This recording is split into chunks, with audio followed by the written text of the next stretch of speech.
جب یہ خبر ہر طرف پھیلی تو یہ خبر اس سلطان کے ہم شکل آدمی تک بھی جا پہنچی۔ وہ بڑا خوش ہوا۔ سلطان کی چال کے مطابق وہ سلطان بن کر محل میں چند سپاہیوں کے ساتھ داخل ہوا۔ علی بن سفیان نے کہا، حضور آپ کیسے بچ کر آگے؟ تو اس نے کہا، سلطان صلاح الدین ایوبی کو پکڑنا صرف مشکل ہی نہیں بلکہ ناممکن ہے، اور اب تک سلطان کی چال کے مطابق وہ آدمی سلطان کے جال میں پھنس گیا تھا۔ سلطان صلاح الدین ایوبی نے علی بن سفیان کو حکم دیا کہ جب بہترین وقت آئے گا تبھی میں تمہیں بتاؤں گا کہ اس بیس میں چھپے میرے ہم شکل کو کس طرح انجام تک پہنچانا ہے، کیونکہ ہاں اگر ہم اس کو اسی وقت پکڑیں گے تو اس سے جو اس نے میری بدنامی کی اس کی بھرپائی نہیں ہوگی، اس لیے بہترین وقت کا انتظار کرنا ہوگا۔ علی بن سفیان صبر کرتا رہا۔ وہ سلطان ہے ہی نہیں جو کہ سلطان صلاح الدین ایوبی میں چھپا ہوا تھا۔ اس نے آتے ہی اپنی من مانیاں شروع کر دی۔ چند دنوں کے بعد ایک میدان میں تمام رایا کو بلانے کا حکم دیا۔ اب علی بن سفیان نے پوری کوشش کی کہ معلوم کیا جائے آخر وہ کیا کرنے والا ہے، لیکن اس نے علی بن سفیان کو کچھ نہیں بتایا۔ پھر علی بن سفیان نے اپنے چند جاسوس چھوڑے اور معلوم کروا لیا کہ فلاں دن وہ تمام لوگوں کے سامنے سلطان کے دشمن بادشاہ، یعنی جس کے ساتھ سلطان صلاح الدین ایوبی مستقبل میں جنگ کرنے والا ہے، اس کے ساتھ امن معاہدہ کرے گا، سلطان کی جگہ اس معاہدے پر دستخط کرے گا، اور اس معاہدے کی روح سے اس کے بعد سلطان اس بادشاہ سے نہ ہی کوئی علاقہ فتح کر سکے گا اور نہ کوئی جنگ کر سکے گا۔ جب یہ خبر سلطان صلاح الدین ایوبی تک پہنچی تو سلطان غصے سے تڑپ کر رہ گیا اور کہا، جب بہترین وقت آئے گا تو وہ دشمن بھی خاک چاٹے گا، بیس میں چھپا غدار بھی جس نے میری بہت بدنامی کی وہ بھی میرے انجام تک پہنچے گا۔ مقررہ دن پر تمام لوگ میدان میں جمع ہو گئے، تمام کمانڈر بھی موجود تھے۔ اتنے میں وہ بادشاہ جس کے ساتھ سلطان کے بیس میں چھپا غدار معاہدہ کرنے والے تھے وہ بھی پہنچ گیا۔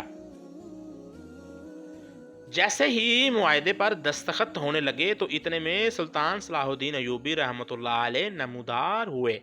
جب تمام لوگوں نے دو سلطانوں کو ایک ہی وقت میں دیکھا تو لوگوں نے خوف و ہراس پھیل گیا۔ سلطان صلاح الدین ایوبی نے کہا، کسی کو خوف کرنے کی ضرورت نہیں، یہ صرف ہماری چال تھی۔ یہ بہروپیہ میرے بیس میں چھپ کر میرے منصوبوں کو خاک میں ملانے کی کوشش کر رہا تھا، لیکن اب ایسا کچھ نہیں ہوگا۔ اس کے بعد سلطان نے اس بہروپیے کے تمام رایا کے سامنے ہی اس کا سر کاٹ دیا۔